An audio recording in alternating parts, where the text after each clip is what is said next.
if you want to torture them, would be a shot to the shoulder, to the hands, to the knee, and meticulously kill them slowly.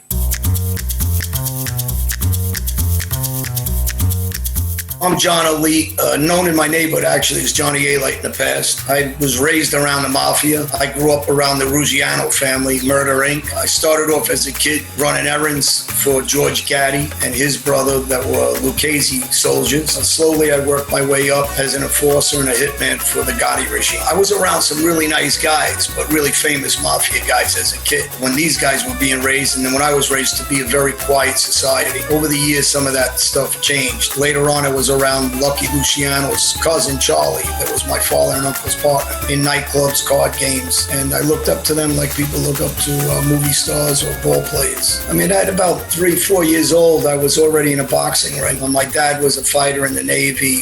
His friends were all boxers. I think that's part of our neighborhood, you know, because of the area we grew up in. It was all gangsters, and everybody's into sports, and boxing is one of the top sports everybody's into. So as a young kid, we got accustomed to being fighters, being tough, used to blood, used to being hurt, and it just elevated me into that life. And so I didn't have any qualms with watching somebody get hurt or somebody bleed, or even I've seen people obviously at young ages that were killed or baseball batted. And by the time I'm 16, George Gaddy asks me, can I collect some money for him? I go to baseball bat somebody for him as a young kid. That was my first experience of really hurting somebody that way. You know, as I kept moving forward, I became more and more aggressive. So as I was running through the neighborhood and I started bookmaking, selling drugs, loaning money, hijacking, I started doing everything there was to do on the street, the whole gamut of crimes. And you'll hear people say, oh, he's fearless. It was just a way of life. I don't think I was any different than a lot of kids that grew up with me in my neighborhood. We also got baseball batted. We also got stabbed. We also got shot. And again, we took that in stride of the way we grew up. So as I was growing up, I was losing friends. They were getting killed. We compare it all the time, I guess street guys do, to being at war, that you're expecting to lose friends and you're just going to take it in stride. And I think as I just kept getting older and moving forward in life, I wanted to make money. I wanted to make a mark for myself. I wanted to continue to have that name as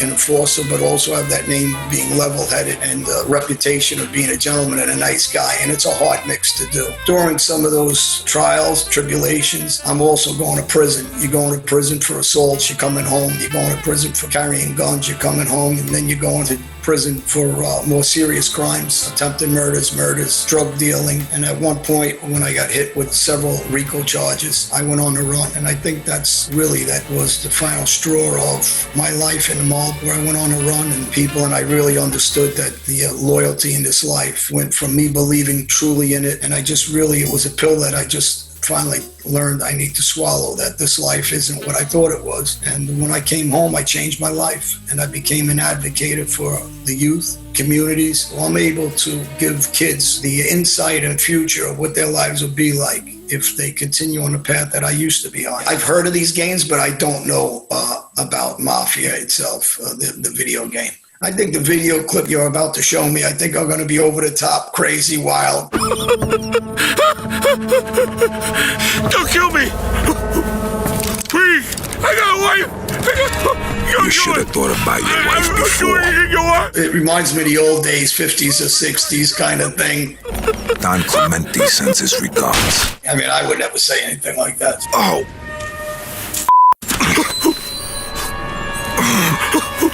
Sometimes guys sneak up on another guy who thinks he's in control with a pistol. That's kind of realistic. That could happen. Nah, those are just ridiculous lines in the media and TV shows. Actually, the setup ain't bad itself, except for the Tommy gun, unless you're trying to pick it back in the day. Otherwise, it's kind of pretty realistic. Hey, O'Neill. I got a little business to settle with you. The words that are used are kind of stupid. I'm not gonna be so gentle this time. The fighting skills are terrible. If he's gonna come stab him in prison, it's not gonna be like that. He's gonna wait till he's walking out the door, or when he's got his back turned, or he's gonna come in and sneak him. That's prison. There's no rules there. Shut the up. Completely ridiculous. Everything about it's ridiculous. So the only part that was realistic, I was going to say, is when he's doing the curls with the dumbbells. After that, nothing's realistic.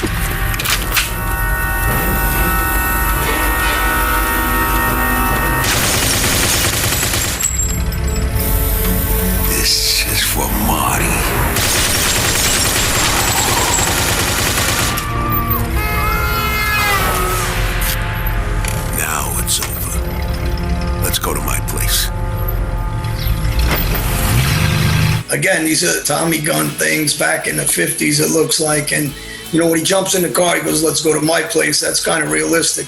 Everything else besides that, the way they do it, some of the language is kind of over the top. But again, I know it's only a game. Henry's different these days. Guy's got a real... What the f***'s going on? That's Henry! What the f*** are they hitting him with? The language he used about what are they hitting him with, it's something somebody would say, and they started running towards him, and it's too late. They already clipped him.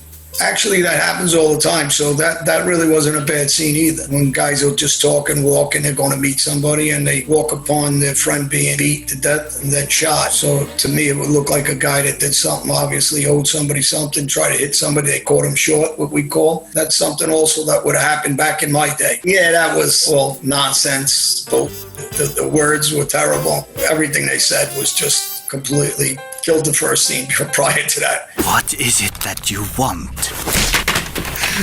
What the f*** do you think we want? We want to know why you had our friend killed. We also want the money you took from him. I had no choice. Your friend was a government informer. What the f*** are you talking about? You saying Henry was a rat? Yes. The conversation, it wouldn't be there. The conversation would have went from one organization to another, that the guy's an informant we got, and they would have a sit down over it prior to all that. It wouldn't end up like that. So where's our money? It's not here anymore. What? Where the hell is it then? I cannot tell you. If I told you, I'd be dead anyway. Fine, your choice. Your point is to get the money. You wouldn't be shooting them in the head until you have the money. Well, first off, all the talking and, pointing the guns. They always got to point the guns at everybody. That part is silly. I mean, just the whole thing is just way off of what really would occur. If really they wanted revenge, it wouldn't be all that talking. They would have grabbed him. They would have tied him up. They would have, beat him a little bit maybe and killed him. Either tortured him, killed him, but without the words, without the language. If you want to torture him, it would be a shot to the shoulder, to the hands, to the knee, and meticulously kill him slowly. It just wouldn't happen that way.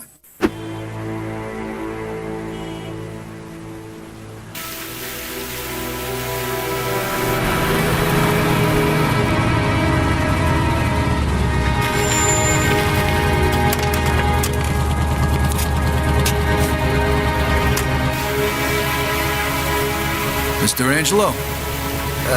Yes? Mr. Salieri sends his regards. Rolling up on him while he's doing something on a garden and hitting him is pretty realistic. When he turns around and he says yes, I don't think he would say yes because he knows what's coming. The scene itself, when they roll up on the car, and if they would have just got out and shot the out of him and then got and shot him in the head after he goes down, then I'd say go back in the car. That's realistic. But, sending the regards and all that, it's just being dramatic. You know something, Carlo? For the last 10 years, all I've done was kill. I killed for my country. I killed for my family. I killed anybody that got in my way. Shooting them a couple of times like that, all different places to make them feel the pain before he just kills them quickly is pretty true. Prick.